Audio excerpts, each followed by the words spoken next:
Please start. Good afternoon, everyone. Thank you for joining us for today's webinar. Myself, Dr. Abhijit Malvi. I am medical advisor at Intas Pharmaceutical Limited.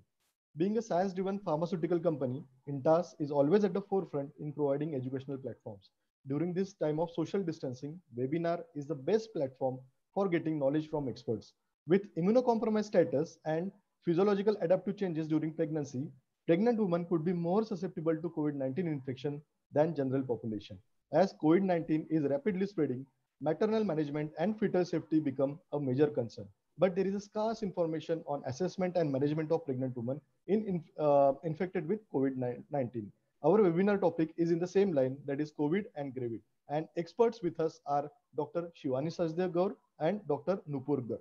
Dr. Shivani Sachdev Gaur is a consultant gynecologist, fertility specialist at SCI IVF New Delhi and Noida, founder secretary of Delhi chapter of ISAR, and Dr. Nupur Garg is a consultant gynecologist, fertility specialist at SCI IVF New Delhi and Noida. If you have any question during the presentation, please type them into the question box on your screen. We will bring them up after the presentation. Now, without further delay, I will turn the time over to our experts for the webinar. Over to you, madam. Thank you very much, Abhijit, for that wonderful introduction. And thank you to everybody for joining us today for this presentation for COVID and Gravid.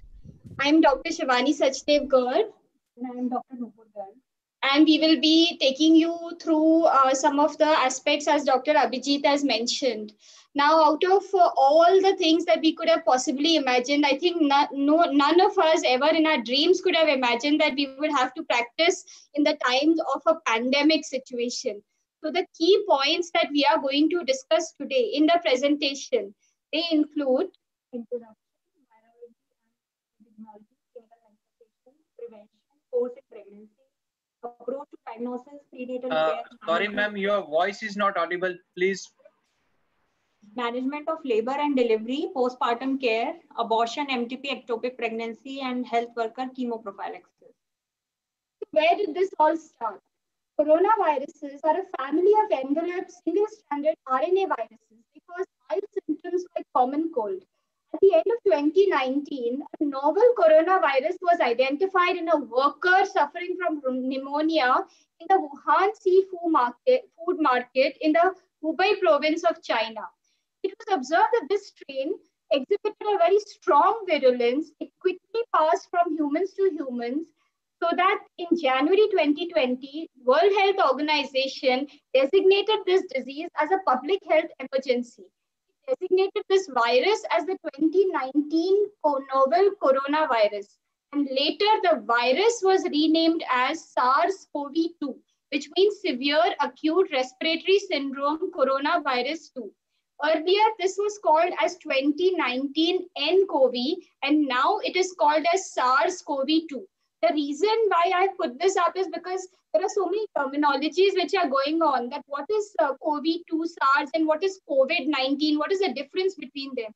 So COVID-19 is the pandemic which started, the epidemic or the pandemic which started in 2019, and SARS-CoV-2 is the actual name of the virus. So coronavirus has always had a very notorious past history. It has caused two epidemics in past also. So basically there are four families of coronavirus: alpha, beta, gamma, and delta. Beta is the most common one which causes the severe form of infection. So in 2002, the coronavirus which caused a severe acute respiratory syndrome was named as SARS-CoV. In 2012, there was an epidemic which was called Middle East Respiratory Syndrome Coronavirus, also called MERS-CoV. And now in 2019, it was named as SARS-CoV-2, because as the genome sequencing of this novel coronavirus was done, it was found that it shared 79.5% identity with SARS-CoV. And it uses the same receptor, which is angiotensin converting enzyme 2 receptors, as SARS-CoV to infect humans. So they designated as Severe Acute Respiratory Syndrome Coronavirus 2. And earlier it was, as already told, it was called as 2019 nCoV. And they suggested that the viral mutation could be the reason of this potential disease relapse.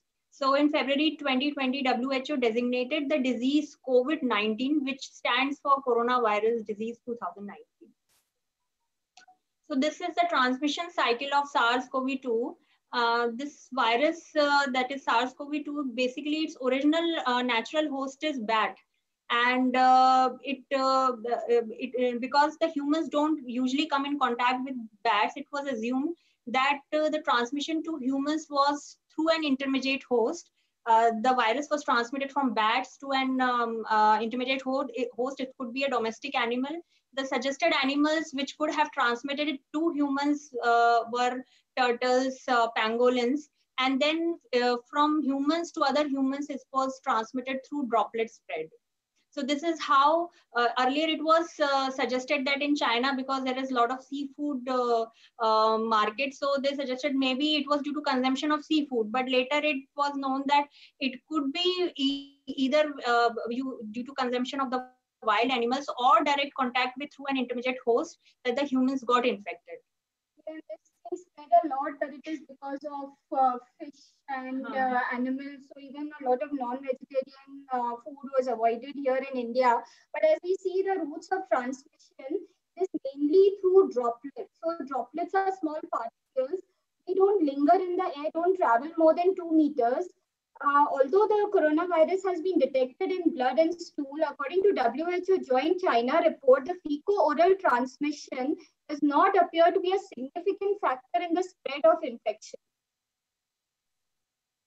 So the major pathogenesis behind this coronavirus causing such severe infection is it enters or infects the respiratory epithelium by two modes. That is, one is, as already discussed, the receptor, angiotensin converting enzyme receptor 2, or it directly fuses with the respiratory epithelium. This receptor is also found in other organs like lungs, kidney, GI tract, and vascular endothelium.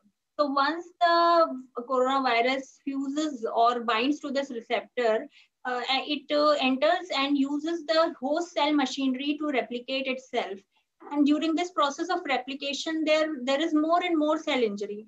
Apart from this, the normal human defense mechanism is to destroy this virus by releasing excessive, they release inflammatory cytokines.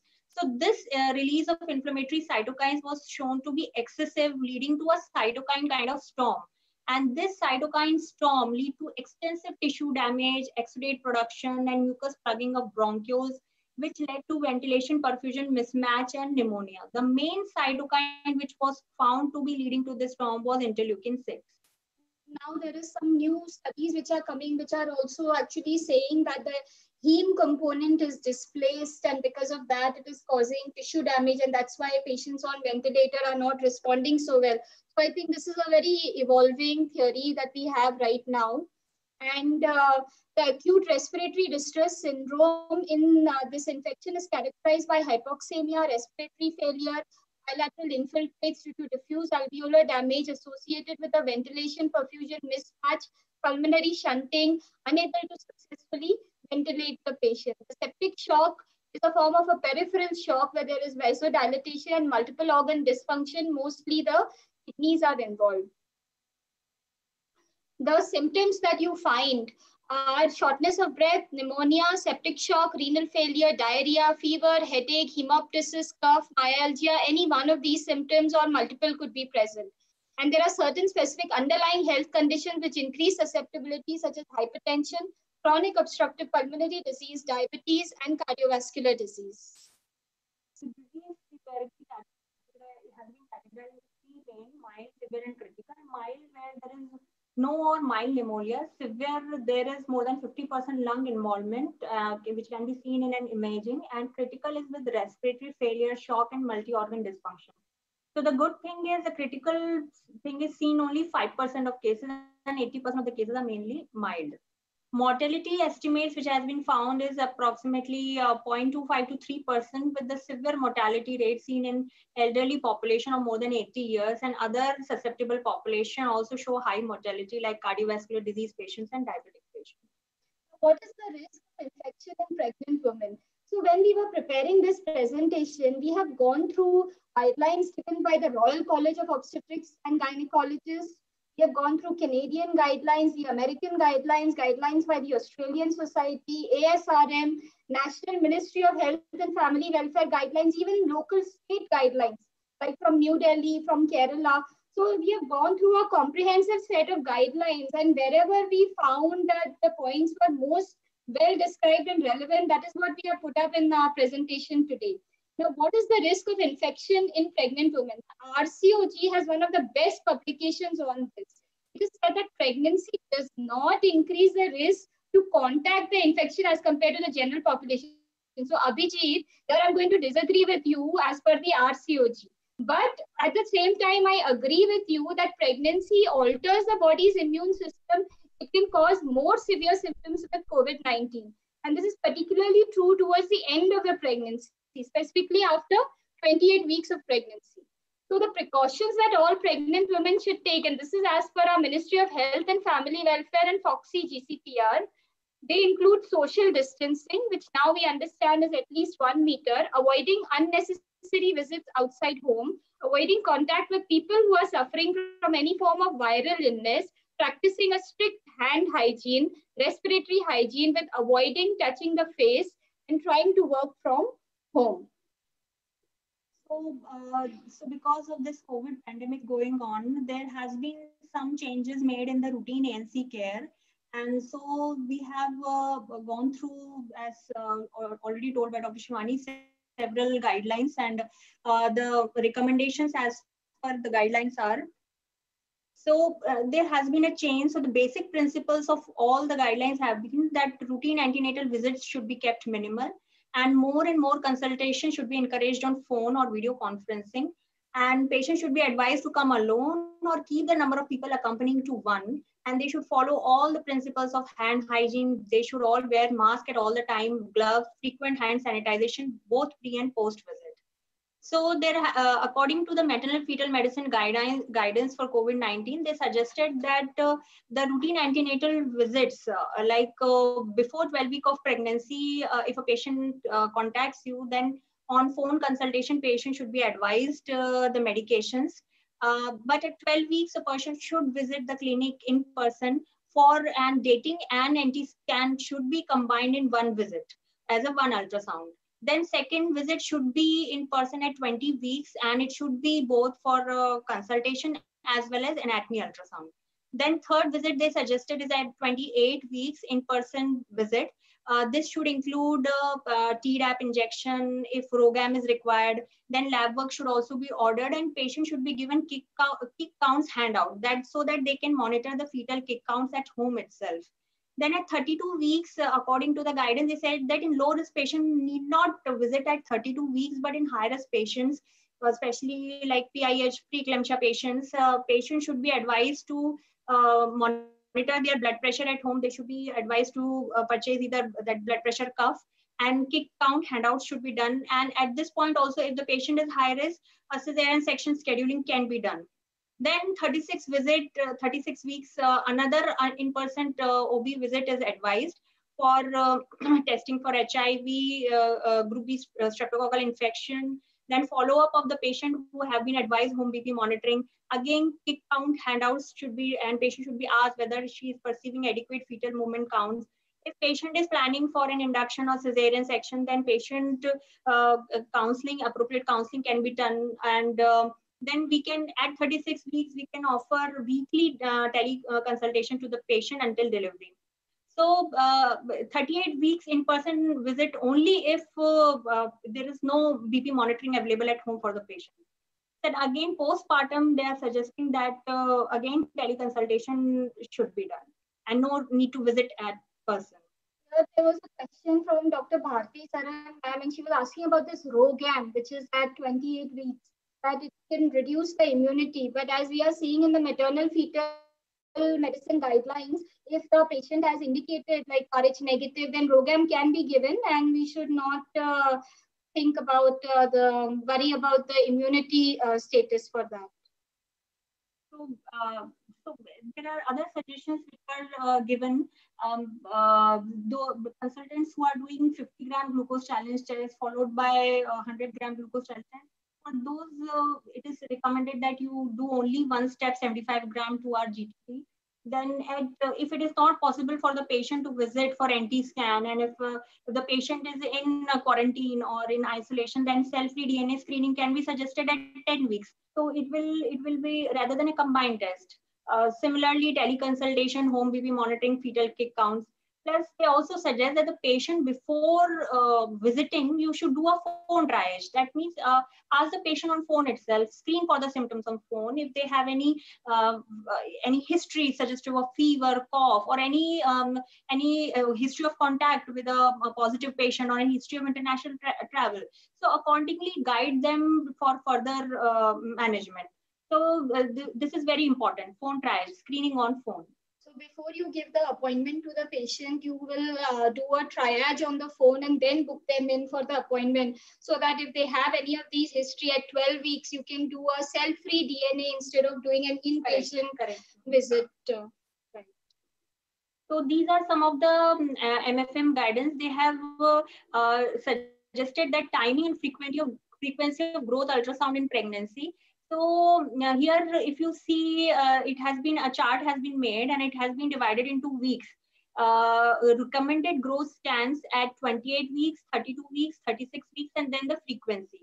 So if the patient is having a current preeclampsia or gestational hypertension, such patients should be advised for growth scans at 28 weeks, 32 weeks, and 36 weeks. That is, the frequency should be at every 4 weeks. And similarly, the same routine can be followed for patients who have IUGR, prior unexplained intrauterine fetal death, multiple, then pre-gestational diabetes. So these are the cases where they recommend every 4-week growth scan. But for the patients who have like chronic hypertension on medication, then it can be done at 28 weeks and 36 weeks. If the chronic hypertensive patient is not on medication, then only once is enough.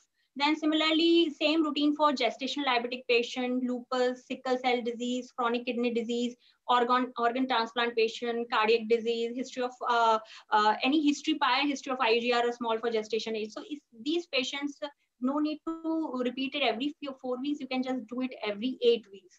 Then in patient who have like thyroid disease, any history of substance abuse, tobacco, advanced maternal age, and chronic hypertension off medication, abdominal placentation, or uterine fibroid, only one scan at 32 weeks is enough.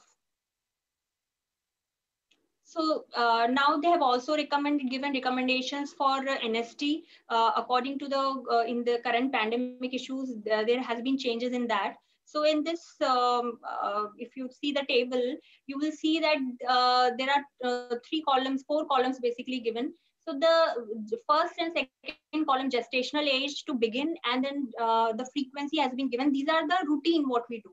And then in the red, these are the recommendations for currently in the COVID situation. So in a patient who is of advanced maternal age, normally what we do is we start the NST at 36 weeks of gestation, and we do it once per week. But in COVID pandemic scenario, patients should do fetal kick counts instead of NST. And the beginning is same as 36 weeks. And they should do it daily. They can do it daily. And in patient of cholestasis, at the time of diagnosis, per week. So there has been no change in the recommendation. If a patient is diagnosed with cholestasis, you have to follow the same. There has been no change in that.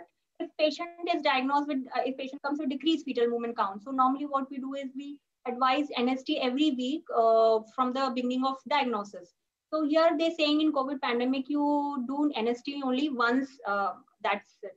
If a pre-gestational diabetic patient, then if it is then start at 32 weeks, and then you do it once weekly. If it is diagnosed at 36 weeks, then you do it twice weekly. But here they are saying it do only weekly. Similarly, there are changes in other case scenario, chronic hypertension, gestational hypertension, and they are showing that chronic hypertension, if you start at 32 weeks, here in COVID-19, they are saying that 36 weeks if patient is not on medication. Gestational hypertension, you do it weekly with home BP monitoring. In preeclampsia also, you do it weekly with home BP monitoring. Chronic kidney disease, there are no change in recommendation. IUGR, you do it weekly with Doppler. And if you are doing ultrasound, then combine it with biophysical profile. No need to do NST separately. Then so same thing in elevated Doppler. So you have to follow the routine recommendations only. No change in the COVID pandemic. In cholecystitis, there has been no change, but otherwise we are all reducing the frequency. Yes, like in SLE also no changes, fetal arrhythmia no changes. They are showing like obesity and BMI low risk patients. In that fetal kick count is enough. Patient with oligohydramnios, you have to follow the routine recommendation. You have to do it once weekly. Polyhydramnios patient, you do it at the time of diagnosis, then once weekly, but they say at the time of diagnosis or 32 weeks, if less than 32 weeks diagnosis, only for AFI more than 30, they are saying, not like 20 or 25. So again, there are no changes. If patient is more than 40 weeks, then no change, routine recommendations. Prior IUFD, no changes. Sickle cell disease, fetal kick count is enough, and single umbilical artery also fetal kick count is enough for monitoring. So very detailed recommendations for each and every condition. Now coming to our ICMR guidelines. According to the Ministry of Health and Family Welfare, there is a list of patients who to test for COVID-19. Tomorrow in your clinic, if somebody walks in with a history of say just fever or cold or cough, what will you do? In case a pregnant woman who has an acute respiratory illness with history of travel abroad for the last 14 days, close contact with somebody like who is a proven positive patient, or she herself is a healthcare worker, or contact with someone who has been hospitalized with a respiratory illness. These are the women who should be tested for COVID-19. A pregnant woman who is presently asymptomatic be tested between 5 and 14 days of coming into the direct contact. High risk contact of an individual who has been tested positive. And remember the tests that we are doing. What are these tests? They are the RT-PCR, reverse transcriptase PCR test. Because this test is positive 5 days almost after the exposure till a period of 28 days. And we are the IgG and IgM tests, which are positive from 7 days after exposure. These tests are not approved by ICMR. Are not approved as yet. The approval is pending. So specifically, these hotspots have been identified. I mean, in each of your city, you can search for the hotspot. If your patient is coming from that hotspot or cluster, in that case, you must do COVID-19 test for her. In all symptomatic influenza-like illness, for example, if somebody has fever, cough, cold, runny nose, that is presumed to be, could be because of COVID-19, and the test must be done. So within 7 days, it is RT-PCR, and after 7 days, it is that the antibody rises, although these tests right now have not been validated by the ICMR. And how will we do the test? Most commonly in New Delhi, I can tell you how the tests are being done. We are taking a swab. So like a simple cotton swab is taken from the nose and it is taken from the throat. So nasopharyngeal swab specimen, it is detected by reverse transcriptase real-time PCR reaction. It has to be sent at 4 degrees. So you have to immediately put the swab in a liquid media, and then that is wrapped in a parcel which is 4 degrees ice, and it is sent.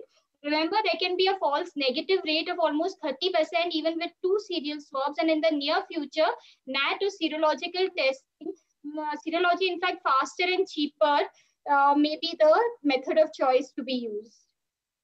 So what is the normal course of COVID-19 in pregnancy? So whatever till the data which has been studied, it was found that most women have mild or moderate cold flu-like symptoms. And other reported case of even COVID-19 pneumonia pregnancies were very mild and with good recovery. Women who were found to have severe disease were those who had associated comorbidities like diabetes, hypertension, BMI more than 40, or any associated respiratory disease like asthma, or were of advanced age.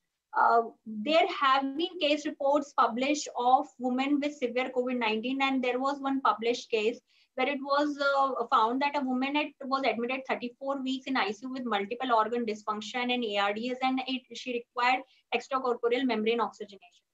So data from Australia have identified that there are significant increase in critical illness in later pregnancy compared with early pregnancy. And this was a meta-analysis done, a study was done in USA, and a very recent study, and they studied 41 COVID positive pregnant women, And it was found that approximately 40%, 41% of the women suffered from preterm birth, premature pre-labor rupture of membrane, approximately 18.8%, 13.6% had preeclampsia, 91% were delivered by cesarean, and the baby 2.4% had stillbirth, 10% were admitted to NICU, and 2.4% neonatal death was reported. So the conclusion of the study was that this data was from a small number, and it was related to severe maternal illness. Women were mostly intubated. The women who underwent this had these complications were intubated, and they suggested that may not be linked to direct fetal or neonatal infection with the coronavirus. So as we see, cesarean is almost 90%. So the labor now recommendation is that it should be a short labor, Yes. and a higher incidence of cesarean sections. Definitely the incidence is going to rise.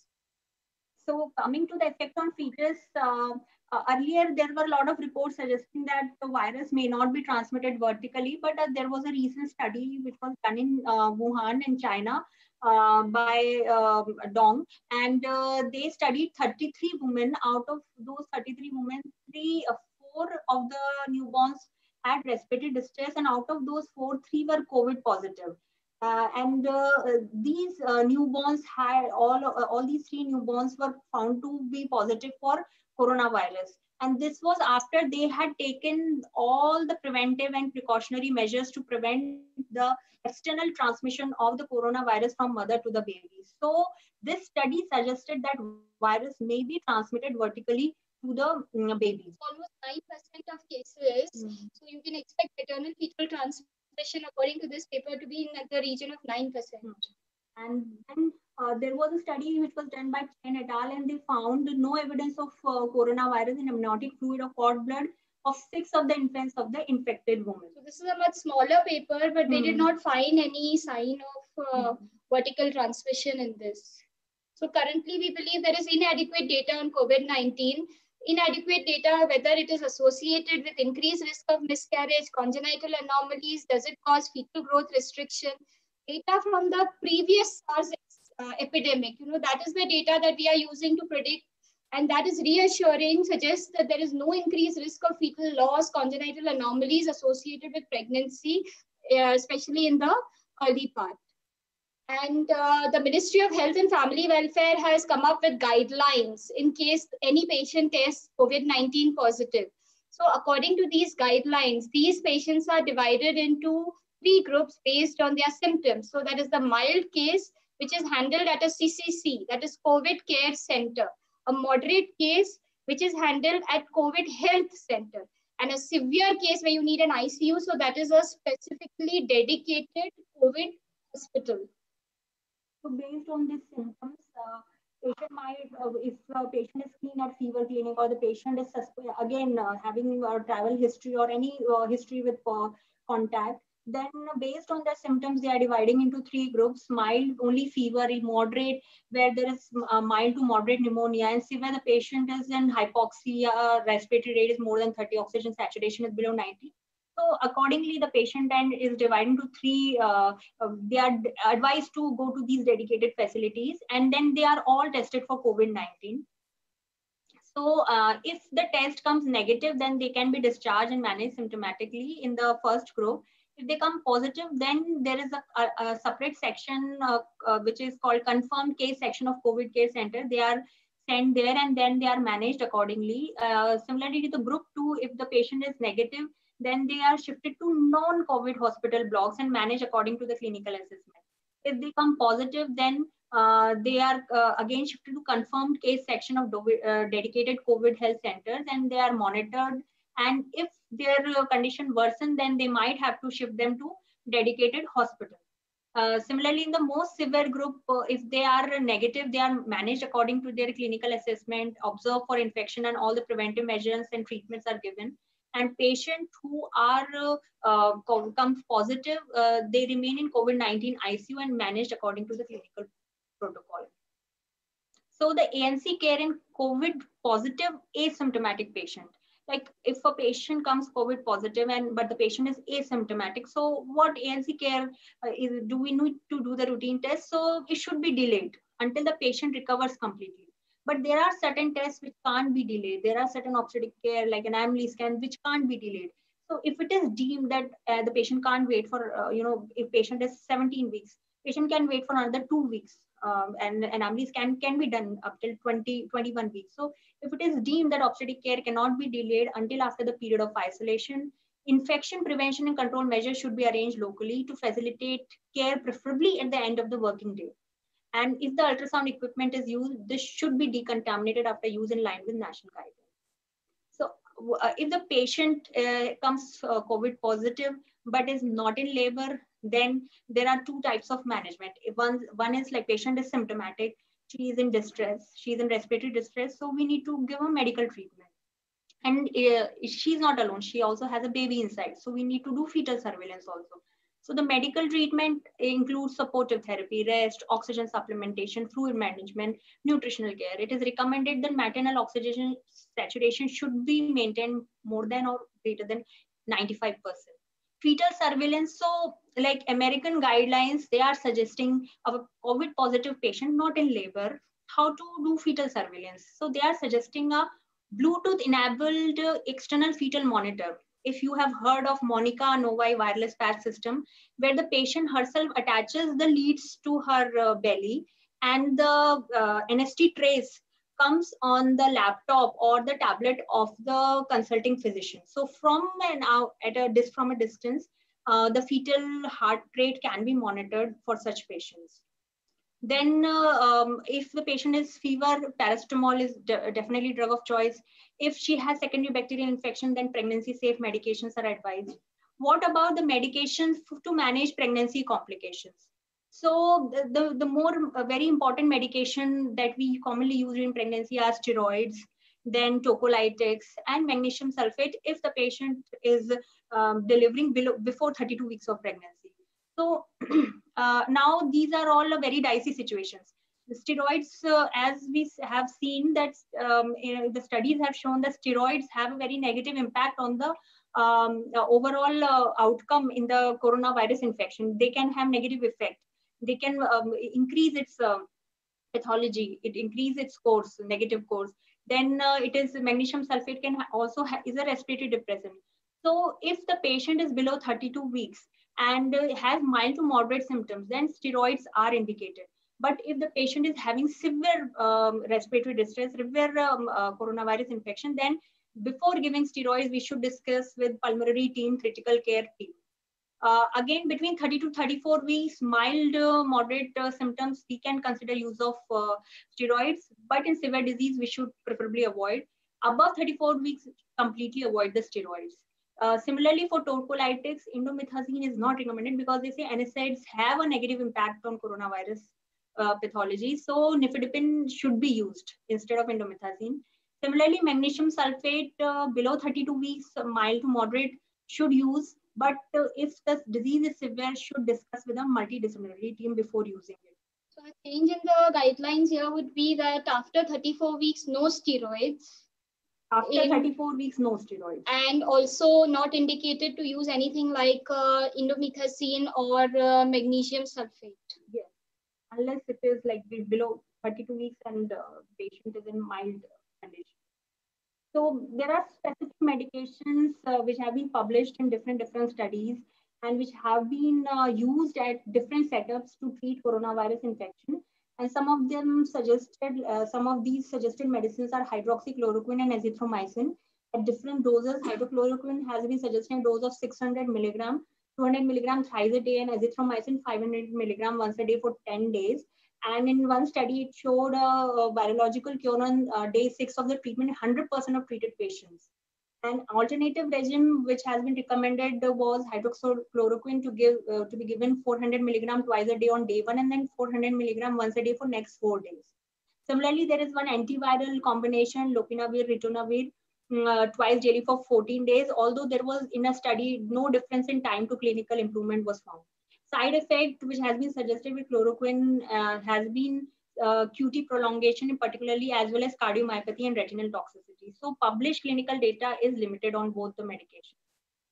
Post-recovery follow-up, all the scheduled antenatal care which falls within the isolation period should be rearranged. So please do not book those visits. The patient requires hospitalization for severe illness. Ultrasound for fetal growth surveillance is recommended 14 days after the illness resolves. And there is no evidence that fetal growth restriction is a risk for COVID-19. That is why the ultrasound is not indicated. And 2/3 of the pregnancies where SARS was affected by fetal growth retardation, and in that the placental abruption occurred. This was we are talking historically about the previous Middle East respiratory syndrome cases. Now about labor and management. So what we have taken here are the maternal fetal medicine, MFM fetal guidelines from the American Journal of Obstetrics and Gynecology. Coming to the timing of delivery, in most women with non-severe illness, delivery is not indicated. But what about a patient who is critically ill, intubated, pregnant? So definitely being pregnant puts an extra pressure on the pulmonary system. So there is two school of thoughts. One, there are a group of people who suggest that more than 32 weeks delivery may relieve the extra metabolic and pulmonary load. But if you're delivering at more than 32 weeks, you're planning a cesarean section, you should also take the, it may actually worsen the systemic status because we are doing a surgical intervention. So risk versus benefits should be weighed in for such patients. Mode of delivery, again, it should not be influenced because the patient has corona infection. Only for obstetric and medical indication, the mode of delivery is decided. In labor triage, normally a patient who presents with in labor, a protocol should already be in place in every maternity unit to receive pregnant women in labor or suspected labor with confirmed suspected COVID-19 infection. Women should ideally call in advance to alert the maternity unit about her arrival. And when receiving such patients, precautions should be taken for transmission prevention. You should designate a room or a section of floor for use for a suspected or confirmed COVID-19 patient. Respiratory precautions should be taken. Ideally, they say that negative pressure rooms is best, but if it's not there, it is not an absolute must. Personal protection equipment should be used. Minimize the change in provide and designate one team for COVID-19 patients. So this is from RCOG. They have uploaded a video also on their site how to don and doff the personal protection equipment. It should be a face visor, then a respirator, FFP3 respirator, long sleeved. It should be water resistant, complete long sleeves gloves. Everything should be worn, and this is before you commit to any procedure which has aerosol generation, which is commonly seen in labor. It is very important that you wear this protective gear before attending to the patient. So the other precautions for transmission prevention is birth attendants should be limited to one named contact. There should be a separate delivery room and operation theater. Neonatal resuscitation corners should be located at least 2 meters away from the delivery table, and patients should wear masks during labor and delivery. Once the patient comes in the labor room, at first arrival, full maternal fetal assessment should be done. Assessment of severity of COVID-19. She is not just pregnant, she is suffering from corona infection. So should be seen by pulmonary critical care team. Maternal observation, including temperature, respiratory rate, oxygen saturation, CTG for fetal surveillance, and inform anesthetist and neonatologist. When the patient is in labor, continue with the maternal vital monitoring as well as, in addition, early oxygen saturation. Oxygen therapy is indicated only for maternal reason to keep oxygen saturation more than 94%. RCOG recommends continuous electronic fetal monitoring. The idea principle is to shorten the time to delivery. Oxytocin augmentation should be done. If there is a slow labor or dysfunctional labor, you can do an early amniotomy. Care during labor is if the patient is becoming hypoxic, an individualized decision to shorten the second stage of labor with elective instrumental birth in symptomatic women can be taken. In case the patient's symptoms are deteriorating, then you can take a decision for emergency cesarean birth. All care should be taken to reduce the need for blood transfusion. In addition to standard oxytocin, consideration should be made for prophylactic tranexamic acid and misoprostol 400 microgram buccally. Avoid delayed cord clamping. Now there is a controversy. ACOG says avoid delayed. Immediate cord clamping should be done. RCOG recommends delayed clamping. And the ACOG says that cord blood banking can be done because there was no study found which was where the coronavirus was seen in the cord blood. Coming to anesthesia concentration, patient ideally should be given an early epidural to minimize the need for GA in the event of emergency cesarean section.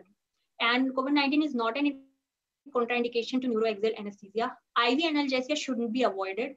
GA, if considered, it is an aerosolizing procedure, so should be avoided and protective gear should be worn. Coming to the after the birth of the baby, CDC recommends that the babies should be evaluated.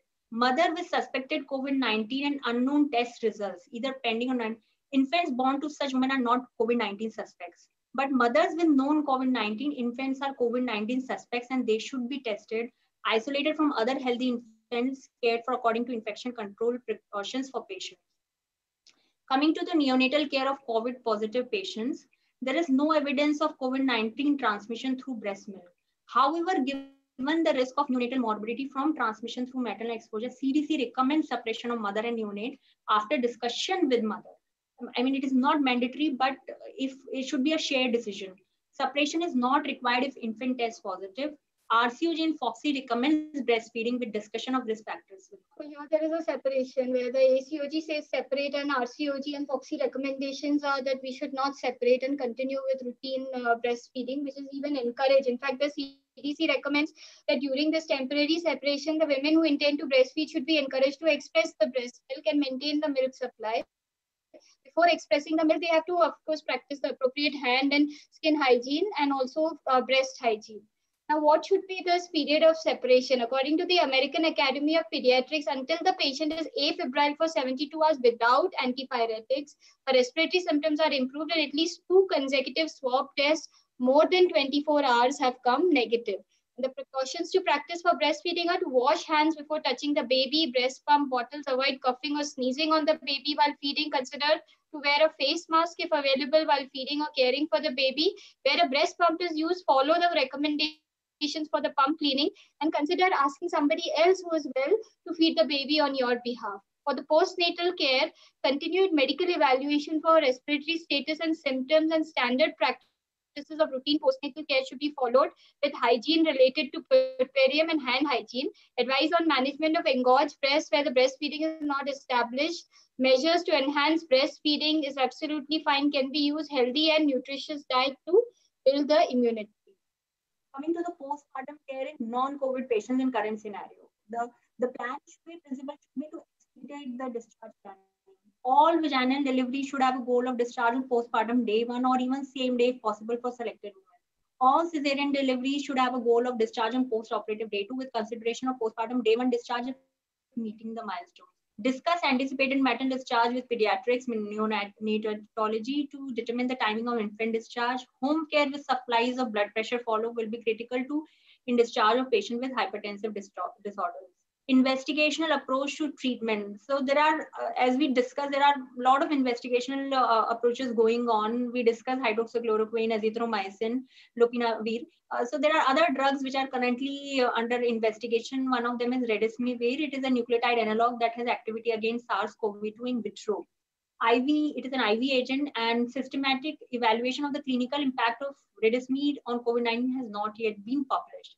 Another agent is interleukin-6 pathway inhibitor. We read earlier that it is the main problem causing in the pathogenesis of coronavirus. So there are drugs on the way to for use as interleukin-6 pathway inhibitors.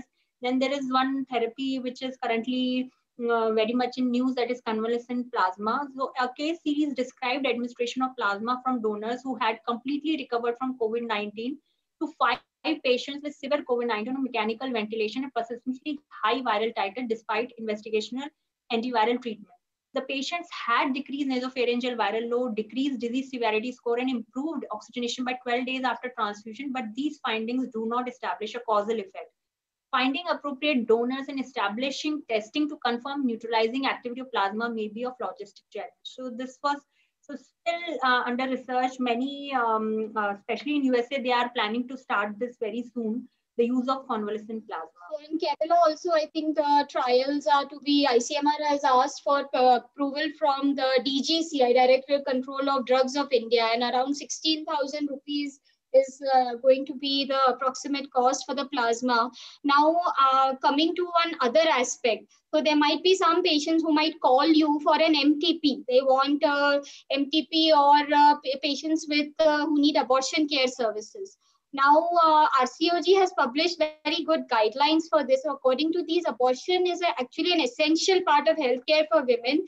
This service has to be maintained even when non-urgent or other elective services are suspended. It is time-sensitive. Attention has to be paid to providing care as early as possible, given the gestational limits. And this organized access to abortion care so that the delay has to be minimized. Now, in a person who has a history of cold, cough, fever, or a contact or a travel that you maybe suspect, or the person is confirmed COVID-19, if the woman requires a face-to-face assessment, but the pregnancy is likely that it is less than 20 weeks of gestation, then the care should be booked at least 7 days after the illness has started. And in case of suspected or confirmed COVID-19, if the woman is suitable for an early medical abortion at home, she should be advised to take this approach if she has no or mild symptoms. A persistent cough is considered to be acceptable as a no or mild symptom and before pregnancy reaches 10 weeks. So medical abortion before 10 weeks of pregnancy.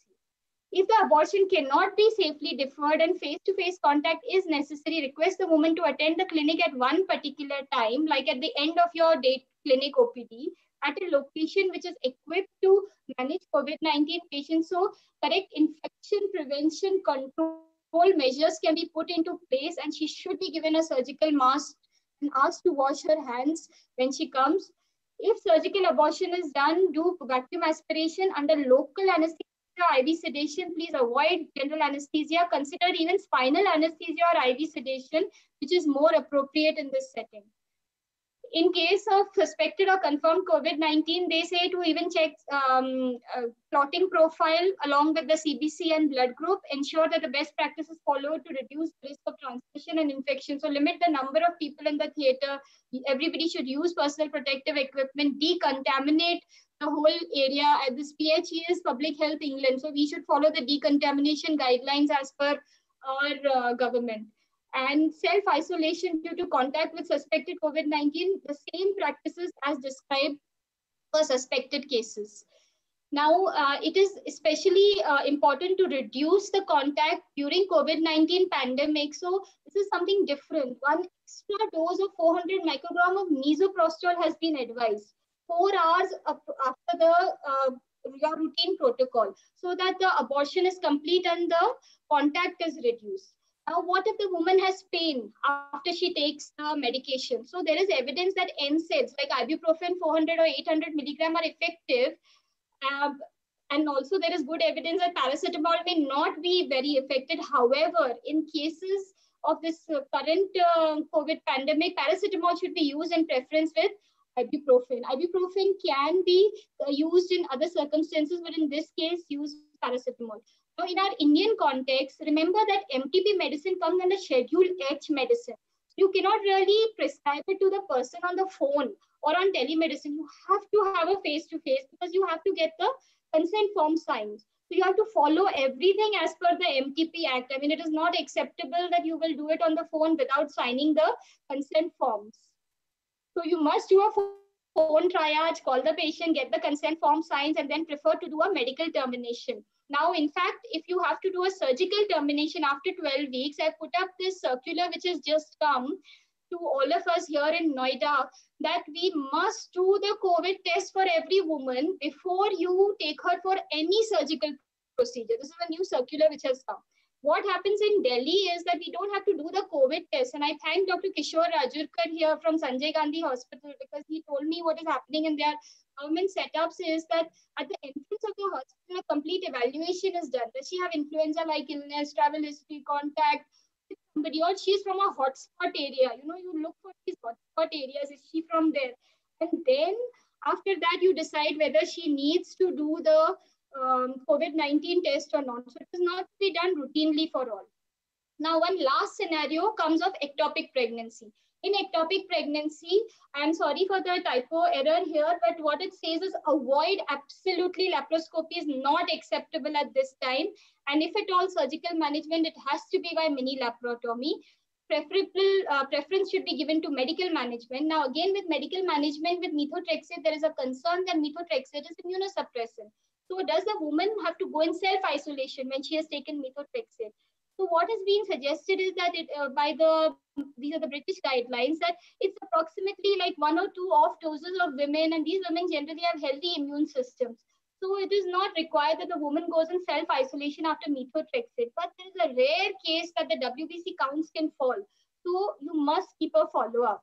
And what should you do for yourself? So don't forget yourself when you are treating. Now, this is very busy presentation here, but basically there is a guideline which has been given on the use of hydroxychloroquine. It's a drug of choice. It is available free for healthcare workers in government setups.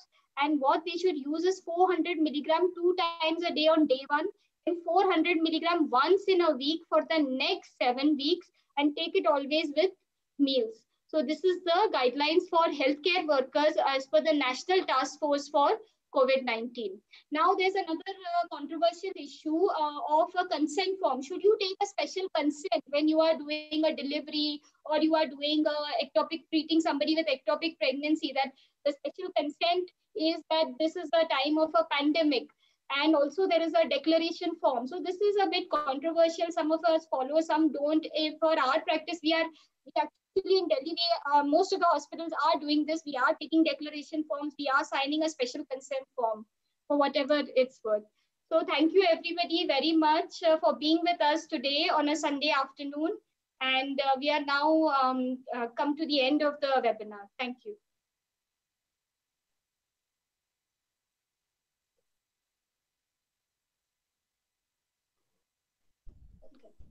I'd like to thank both our speakers for such a wonderful lecture. You have covered each and every aspect of obstetrical care in an elaborate way. I hope audience has gained a lot of insights. I'd like to thank all our participants for taking their time out for this webinar. Now, madam, we have some questions for you. Can I take these questions, madam? Yes, sure. Yeah.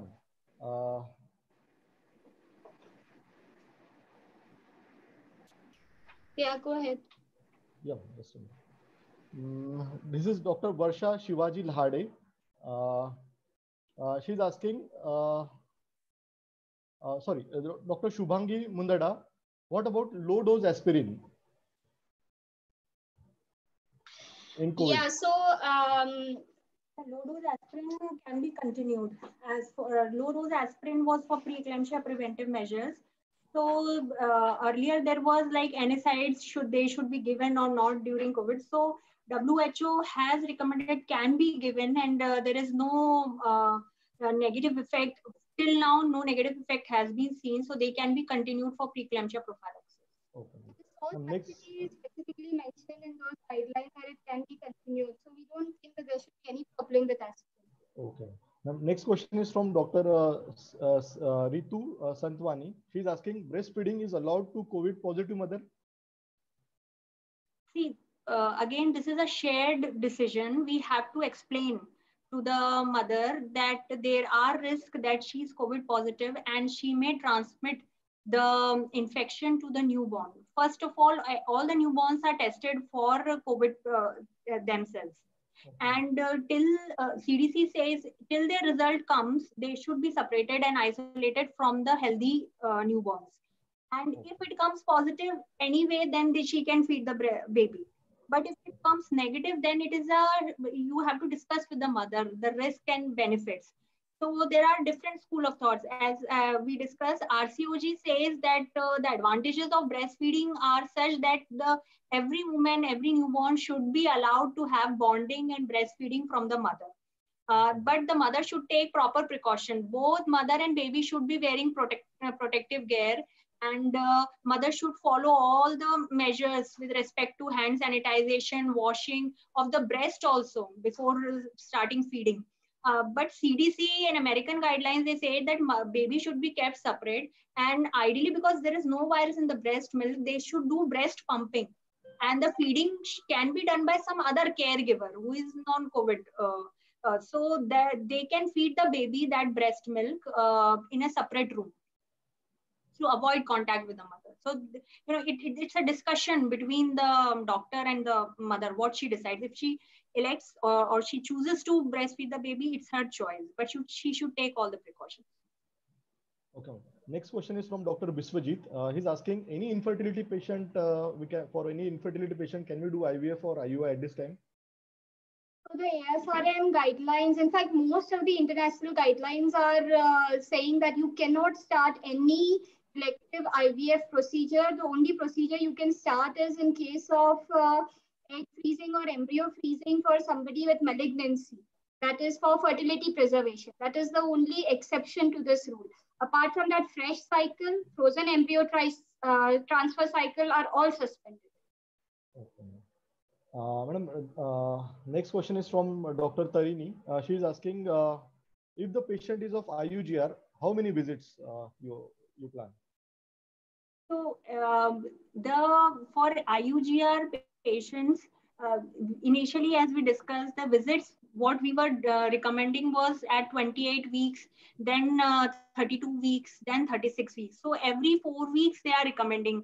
As per American guidelines, they are saying that IUGR baby ultrasound monitoring as well as the NST, it has to be go as per routine recommendations only. So every 4 weeks at 28 weeks, then 32 weeks with NST once weekly or twice weekly, as we do normal routinely, we should follow that same routine in IUGR patients. Okay. Next question is from Dr. Amrita Jaipuriar. She is asking suggestions for a woman with hypertension, hypothyroidism, and diabetes regarding conception and pregnancy at this time. So they plan to get pregnant. Yeah, preconceptional care. See, such patients who are planning pregnancy, the advice would be to avoid getting pregnant at this point of time. Yeah. Because we know that the pregnancy, every patient, including us, we are at risk of contracting infection. That's why government has ordered a lockdown. So during this lockdown period, what we should follow is we should follow all the possible precautions to prevent acquiring infection. So what we are doing is maintaining a social distancing. If patient is already a high risk, as you are saying, hypothyroid, diabetic, and hypertension, she is a very immunosuppressed patient. Her whole profile suggests that she should not conceive at this point of time unless this peak of coronavirus subsides. Okay. Now, next question is from Dr. Jaldhara. She's asking recommendations for routine vaccination like DTaP, flu vaccine. Can we recommend this? We should continue, correct. So we have put up the fetal medicine guidelines, FMM guidelines. So according to those, the Tdap vaccination, the routine vaccination definitely should be given, and even Rogam should be given. You shouldn't worry that such a vaccine will cause an immunocompromise and avoid the vaccine. This question has been specifically addressed by them. They should be given. Madam, Dr. Ritu again asking a question. What additional precautions in COVID positive patient with PROM? In PROM. PROM. Yeah. If patient is already like ruptured membrane. Early delivery. Yeah. As soon as possible, augmentation, higher incidence of C-section, cesarean section, and complete avoidance of any general anesthetic procedures. Completely avoid aerosols. It is not at all to be preferred. Yeah, considering the time, I will take this as the last question, madam, from Dr. Ravindra Kuthe. He is asking follow-up of non-COVID patient. What are the preferred antibiotics and role of BCG? For non-COVID patients, postpartum care. Follow-up of non-COVID patient, preferred antibiotics and role of BCG. See, if a patient is non-COVID, when we are discharging the patient has delivered or by C-section, what we can do is we can prescribe all the hematinics, calcium supplements, painkillers, everything at one shot, and rest of the patient consultation can do it from home. Patient can do, and so when no postnatal visit. Yeah, postnatal visit. We can use self-absorbable sutures to avoid again another visit while the patient is getting getting discharged, we can do a check dressing to avoid all the antibiotics. If the patient is hypertensive, they can monitor blood pressure at home. So the follow-up visits need not be done. They can do teleconsultation. Specifically, also, if there is any change in antibiotics because of the COVID-19 situation after delivery, there is no change. As far as we have read the guidelines, it says that there is you continue with your routine antibiotics. You don't need to change those antibiotics. Is that covered all the questions? Madam, there are many questions, but because of the lack of time, I will not be able to take those. Last question from my end. What about, can you guide us regarding the personal protective equipments which you are using? PPE. So what we are using here is a kit. We get it for around 800 rupees. If anybody wants, you can, I'm not sure how they can provide elsewhere, but we get a PPE kit in which we have a hood. It's like a hood which covers your face, and we've got glasses, and we've got a face visor in the front. And of course, a mask below, gloves, and foot covers. So these are all, and the PPE kit is around 800 rupees disposable. We are not reusing it. We are using it only once and we are disposing it. Now for the baby, there are certain hospitals which also have a visor. We are putting like a face protection for the baby just because that can prevent the main source of contact. But that is up to you. How much equipment you have available and what you use. Yeah. Madam, in comment section, apart from questions, I am seeing many compliments like excellent lecture, many aspects are covered. So, so these are the compliments from viewers, ma'am. So thank you. We are so grateful to all of them. Thank you so much for this, coming and being with us today. Thank you. Yeah. Thank you so much for our speakers and all the participants who have taken their time out for this webinar. I will also like to thank our BU head, Mr. DP Satpathy sir, and our divisional head, Mr. Manish Shah sir, for making this event possible. Have a nice day ahead. Gratitude from our side also for Mr. Satpathy and Dr. Manish. Thank you. Thank you. Okay. Thank you. Bye.